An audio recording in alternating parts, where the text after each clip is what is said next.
Պարոն Քոչարյան, դուք ասացիք, որ դժվար թե հակասություններ ու լուրջ հակասություններ ունեցող ընդդիմադիր քաղաքական ուժերը կարողանան դաշինքով հանդես գալ ընտրություններին, բայց որպես ընդդիմադիր քաղաքական ուժի ղեկավար, արդյոք դուք պատրաստ եք քայլ անել, որ գոնե ընդդիմադիր ուժերը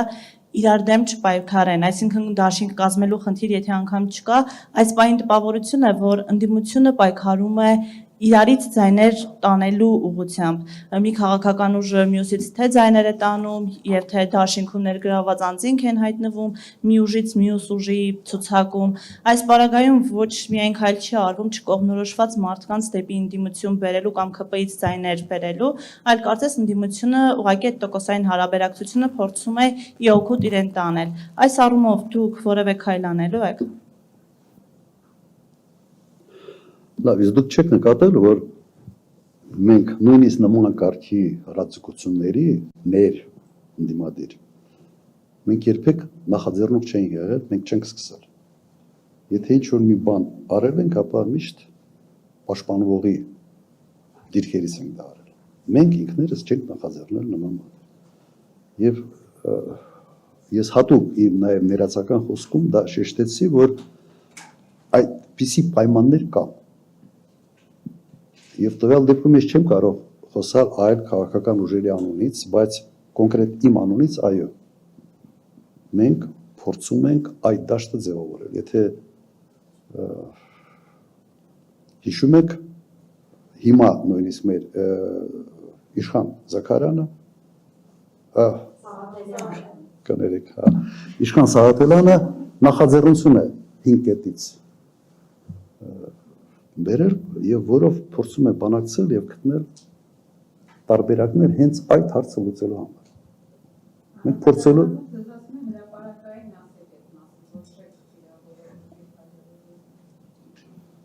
այդ թեմայի մեջ ամենից ասեմ пассивը ես եմ այդ թեմայի մեջ էլի եւ երևի նկատել եք ամենից շատ հարձակումները ին վրա է կատարվում։ Ես հասկանում եմ նաեւ ինչի համար է սա կատարվում, բայց տվյալ դեպքում ձեր թեմայի զոհն եմ ես, ոչ թե ձեր թեմայի հերոսը, էլի կամ զոհ կամ հերոս, չգիտեմ, ոնց ուզում եք մեկնաբանեք։ Մի հատ էլ, այդ է սուրճում։ Հիմա սա է պատկերը։ Այո, պետք է փորձենք անել։ Չեմ կարծում, որ դա հնարավոր է 100%-անոց արդյունքի բերել, բայց շեշտակի մեղմացնել այդ երևույթը, այո, կարող ենք։ Այս ամենին այսինքն այլ ընտրանք կա ու դուք այդ այլ Այո, մենք նաև ներսում ենք քննարկել։ Այո, մենք ներսում ենք նաև քննարկել ինչքան տվյալ դեպքում քիչ լինի, ասես ընդդիմադիր միավորների միջև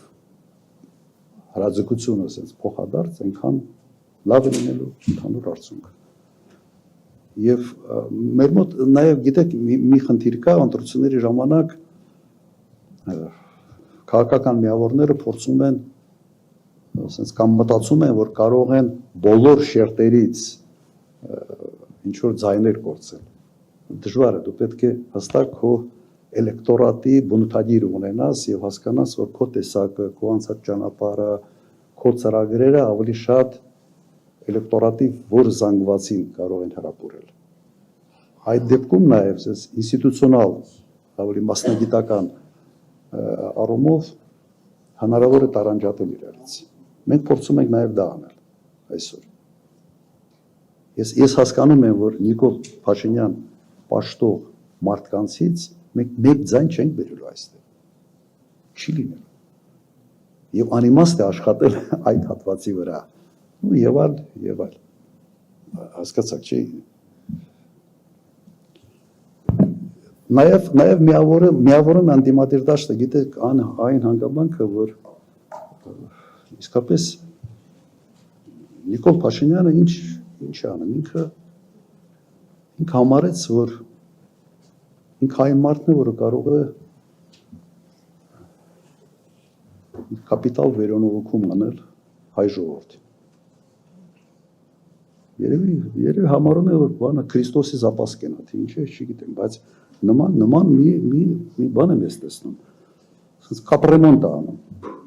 հայ ժողովրդին, էլ ինքնություն փոխենք, այս անենք, այն անենք եւ այլ։ Սա այն հարցն է, որը բավական լայն համագործակցության պես դաշտ է բացում ուրիշների համար, որտեղ Հայաստանի պատմության մեջ ոչ մեկը, նորագույն պատմության մեջ, ոչ մեկը նման նախաձեռնություններով հանդես չի եկել։ Եվ չեմ կարծում, որ սա այս նախաձեռնությունը ժողովրդի աջակցություն ունի։ Հաստատ չունի։ Ես չեմ կարծում, որ պատմական Հայաստանը այսօրվա Հայաստանի շարունակությունն է, օրգանիկ շարունակությունն է, եւ փորձում ես կիսել, ստիպված իմ նմանները այսպիսի նկար են դնում։